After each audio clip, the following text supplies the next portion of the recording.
जै बर' हारिनि बेफोर बहा गोमालांखो? जै बर' हारिनि जै बर' हारिनि जै बर' हारिनि मिथिबायना लोगोफोर बेबायदिसो बुं नोंसोरो मा इउटुबाव गावजों गाव नांलायलायबाय थायोब्रा गोदाव सोराव कन्ट्रभारसि बेफोरबायदिसो गार बर' हारिया माबायदि जौगानो हागोन बेखौ सानब्रा नोंसोरो मिथिबायना।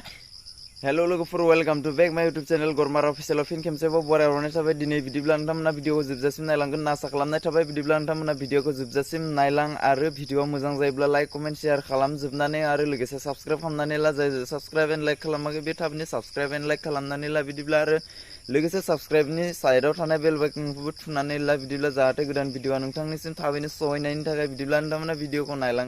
बै समाव जों प्रमदनि सैमासोमोन नामा सान्दुं गोसायाव सैमा स' लोगोफोर नुबाय दा भिडिअखौ बेफोरखौ जों बावलांनो सानबाय नामा? जोंनि बे बर' हारिया बेबायदिनो बावलांजासिगोन नामा? बेलेग हारिजों नारसिनजासिगोन नामा?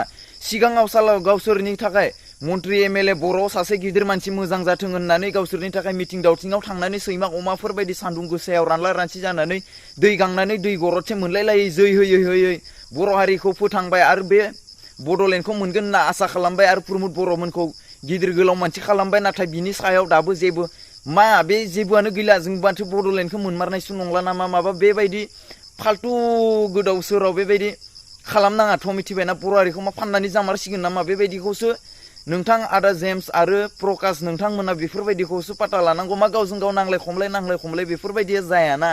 आरो बेफोरबायदि नांलाय खमलाय दरकार गैया। मा कन्ट्रभारसि जोंथ' बेफोरखौ दाबो मिथिया। जों फिसा इउटुबार नाथाय जों कन्ट्रभारसि ना लन्ट्रभारसि जों बेफोरखौ जेबो मिथिनो थाङा। आरो नोंसोरो मोनसे खोथा खोनासं, नोंसोर बेबायदि नांलायबाय थाना ससियेल मिडियाआव नोंसोरनिल' भिडिअ आरो नोंसोरनिल' भिडिअ फैबाय थायो। मा नोंसोर मा थारैनो गावजों गाव नांलाय खमनानै मा गावनो गाव भिउसखौ लांनो आरो नोंसोर गावजों गावनो भिउस खालामलायबाय थानो आरो साबस्क्राइब खालामलायबाय थानो बारायनायनि थाखायसो बेबायदि नांलाय खमलाय खालामदों नामा? आरो नोंथांमोना मिटिं खालामलां मिटिं खालामाबाबो जोंहा जेबो लसबो गैया, जेबो नङा। नोंसोर गिदिरा मा सानबाय था, नाथाय बेबायदि नांलाय खमलाय खालामबाय थाना मिथिबाय। मिटिं जालायखांनायनि उनाव बा मिटिंआव जाहैनायनि उनाव जोलाय जोसि बुलाय बुसि सौला सौसि बारला बारसि थैलाय जेसेबां बर'आ मोजां जा बुङो अब्लाबो नोंथांमोना बुजियाब्ला नोंथांमोना साला बुला बुसिनो थैलाय बर'जों बर'नो थैलाय मिथिबायना। बर'जों बर'नो थैलायगोन। मानोना नोंसोर गावखौनो गाव साबधान खालामनो हाया आरो नोंसोर गावनो नांलाय खमलाय जाबाय थायोब्ला सोरथो मोजां थानोब्रा? सोर आरो बे फिसा इउटुबारफोरालाय माथो सोलोंलांनोब्रा? नोंसोरनि खर' मेलेम गैला नामाब्रा जेबो? आरो माबा गावबा गाव भिडिअ कल रायलायनायखौबो माबा स्क्रिन रेकर्ड खालामनानै बा माबा मोनसे खालामनानै भिडिअ खालामनानै बेबायदि आपल'ड खालामनानै गावखौनो गाव भाइरेल खालामना लायो। माबायदि नोंसोरलाय मानसिफ्रालाय लाजिनो गैला नामाब्रा? बेबायदि जायो नामाब्रा? एसेबां फाल्थु साला।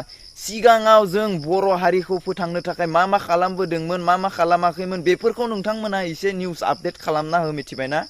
बे गामि ओनसोल नोगोर मायबा मायबि बेफोरखौ देखायबाय थानानै जेबो लाब गैला मिथिबायना। नोंसोरो बेफोरबायदिखौ बुंनानै जेबो लाब गैला जे जोंनि बर' हारिया बेसेबां दावगानो हाखो आरो जोंनि बर' हारिया सिगांसिम बेसेबां दावगालांगोन बेफोरबायदि खोथाखौ नोंथांमोना बुंनो हायो। बाट नोंथांमोना जे बेफोरखौ लाबोलासिनो बेलेग निउस आपडेट खालामबाय थायो। बेलेग कन्ट्रभारसि मा लिरनानै कन्ट्रभारसि रागासो जोंलायलांबाय आंथ' नोंसोरनि भिडिअखौ नायै नोंसोरनि भिडिअल' नुयो मिथिबायना। गासैयावबो नोंसोरनि भिडिअल' नुयो। बिनि थाखाय नोंसोरो बेबायदि फाल्थु भिडिअ लाबोबाय थानांलियालै मिथिबाय। आरो गावबा गाव भिडिअ कलिं रायलायनाय बेबायदि भिडिअ कलिं रायलायनाय निउसफोरखौ आपडेट होबाय थाना नोंसोर मिथिबायना। मावनो गोसो जादोंबा बर' हारिनि थाखाय खामानिखौ मोजां माव। मानो नोंसोर बेबायदि फाल्थु खालामबाय थायोब्रा? इउटुबाव थांनानै मा गावसोर गावनो भिउसारफोरखौ बोनो नागिरदो आरो लोगोसे साबस्क्राइबखौबो मा नोंथांमोना बारायजोबनानै लानो नागिरदों नामा? मा गिदिर फिसा जालायबाय थाखो नोंसोरलाय? साला नोंनि साबस्क्राइबा बेसेबां, आंनि साबस्क्राइबा बेसेबां, नोंनि एजआ बेसेबां, नोंनि गोदोरा बेसेबां, नोंनि इयार्सआ बेसेबां, नोंनि मायो बेसेबां, बेबायदि मानो जालायलायबाय थाखोब्रा? गोदाव सोरावनो सैमा अमा बायदि पाग्ला जाजोब्बाय नामा? आरो नोंसोर खामानि माव, बर' हारिनि थाखाय खामानि माव, मोजां खामानि माव। नोंसोर मा बुजिनाय गैला नामा? मेलेम गैला नामा? आरे भाइ नोंसोर बेफोरखौ नाय आरो बर' हारिखौ जौगालांनाय माबायदियाव जौगालांहोनो हागोन आरो जोंनि बर' हारिया माबायदि बड'लेण्ड मोनगोन बेखौ नोंसोर नाय मिथिबायना। मानो बेबायदि फाल्थु डायलग लेक्सार मारिलायबाय थाखो नोंसोर गावनो गाव?